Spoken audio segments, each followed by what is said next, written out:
People will obey the law of the country, so basically the king's laws, and so the kings are going to become more powerful at this time. So with England being expelled from specific land that they were after in France, we have the rise of the Valois line of monarchs. So the Valois, this is the royal family that was ruling France at this time. The Valois king pictured here is Louis the 11th, better known as the Spider King. They gave him that name just to represent the fact that his power covered the whole of France, just like when a spider spins a web and that web can extend over a large area. We have his power covering the whole of France. Some also say he got that nickname because of his treacherous character. So what makes him a new monarch? Here is your information that you're putting underneath his name.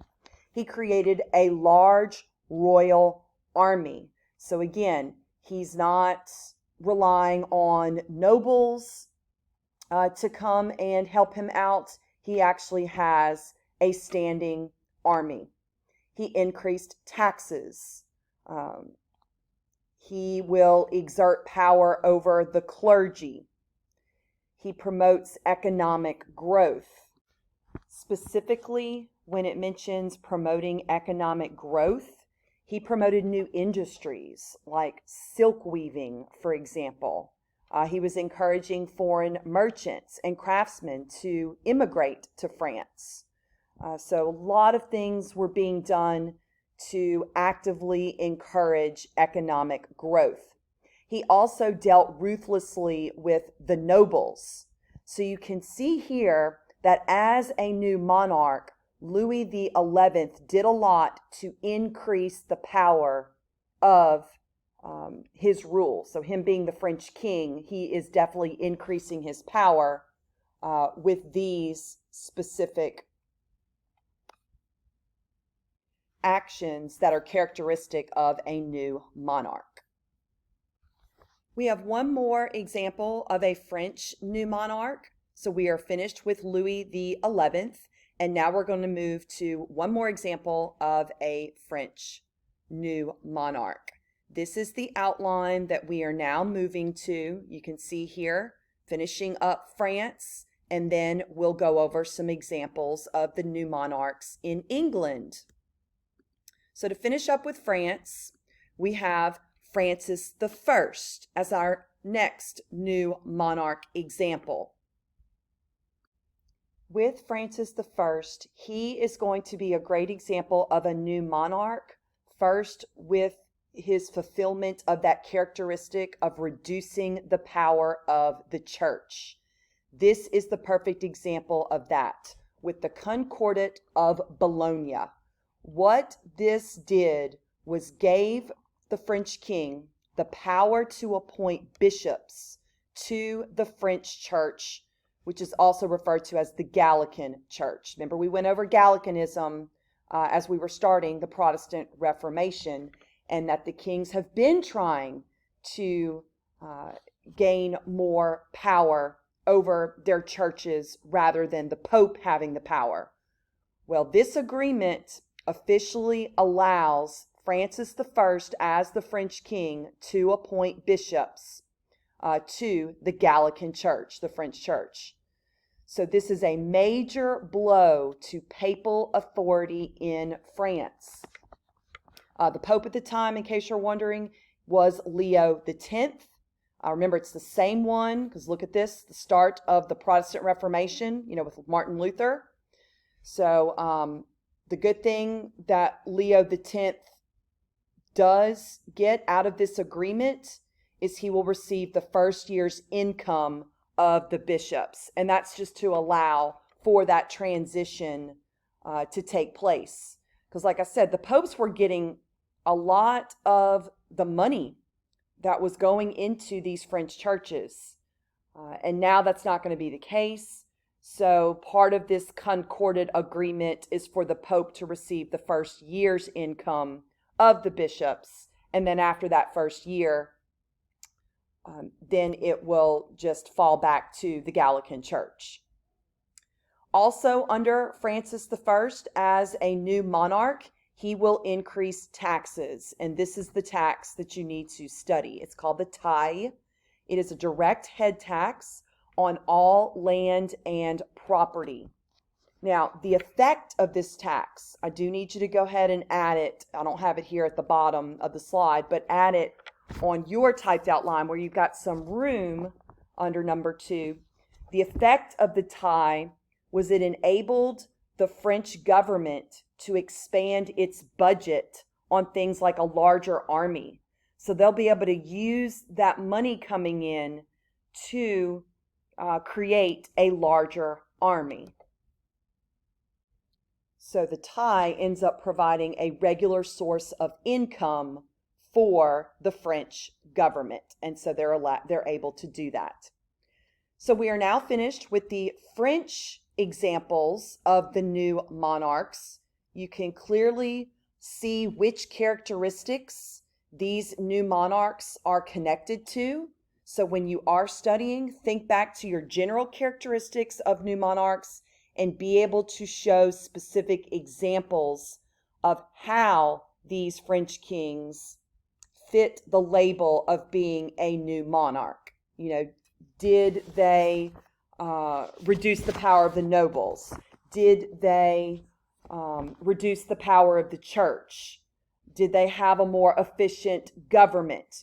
Did they increase the influence of the middle class? Those type of things you're looking at specifically when you are studying these new monarchs. Now we're going to move on to England and these new monarchs. England had just gotten out of the 100 Years' War. Remember, we went over that briefly when I was telling you about the French new monarchs. England was expelled from the land that they had wanted in France. Now, England does come out victorious overall in the 100 Years' War, but they're about to get into a civil war that's going to involve 2 noble families that are fighting to gain the crown in England. You have the War of the Roses, and thanks to Shakespearean fiction, the name came from badges from the families. So you have the House of York, represented by the white rose, and the House of Lancaster, represented with a red rose. You do not have to know those colors. I'm just trying to explain where in the world this name came from. So it is important that you know who fought in the War of the Roses. So you can see here again, these are 2 noble families, the House of York and the House of Lancaster, and they are involved in a civil war to gain the crown of England. So they're fighting to see who's going to be the next ruler of England. Well, as you can see with the results of this war, the Lancasters will be victorious. And what they're going to do, they give the crown to the Tudors, because the Lancasters knew they didn't have a very strong individual that would be able to lead England like they know England needs to be led. But a friend of theirs within the Tudor family is strong enough, in their opinion, and so they basically give the crown to the Tudor dynasty. So that's how we get the Tudors ruling England after the War of the Roses. The first Tudor to rule England is Henry VII. And so we're going to go over how Henry VII fits the characteristics of a new monarch. First, we know that he is going to reduce the power of the nobility. He did that through this star chamber, excuse me, it's called the star chamber. This ended up being secret trials that will reduce the power of the nobles. It's called the star chamber because there were stars painting on the ceiling in the actual room. But what happened was, you're wondering, how did it reduce the power of the nobility? Nobles were tried without a jury. I would add that because it's, didn't have room to put it on here. Nobles were tried without a jury. They could not confront witnesses, and they were often tortured to extract confessions. So let me repeat that. Nobles were tried without a jury. They could not confront witnesses, and they were often tortured to extract confessions. So could not confront witnesses and were often tortured to extract confessions. So that brings up, what kind of nobles are we talking about? There are nobles who Henry VII suspects are against him. And so these nobles are going to be brought before the Star Chamber to be questioned, specifically of their loyalty.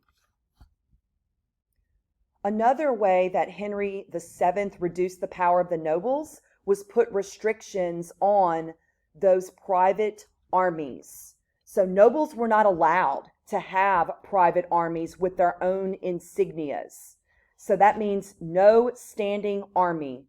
What the king would do is, if there was a need, he would have the nobles, bring some soldiers together and then disband it as soon as that need is over. So there's no ongoing standing army because, again, Henry VII, he was concerned about giving the nobles too much power. So he's going to place heavy restrictions on these private armies. Also, we know that Parliament in power. So Parliament grew in power at this time. And an example of that is that the English king could not tax without the consent of Parliament.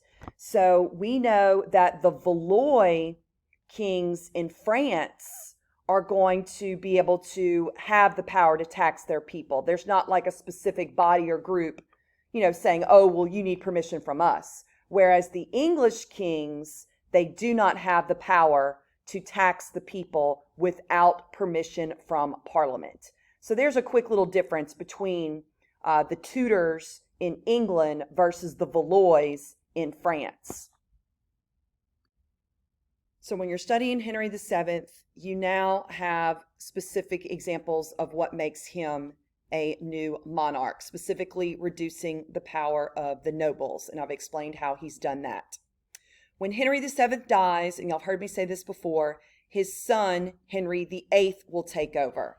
And yes, Henry VIII can be categorized as a new monarch. And here's why.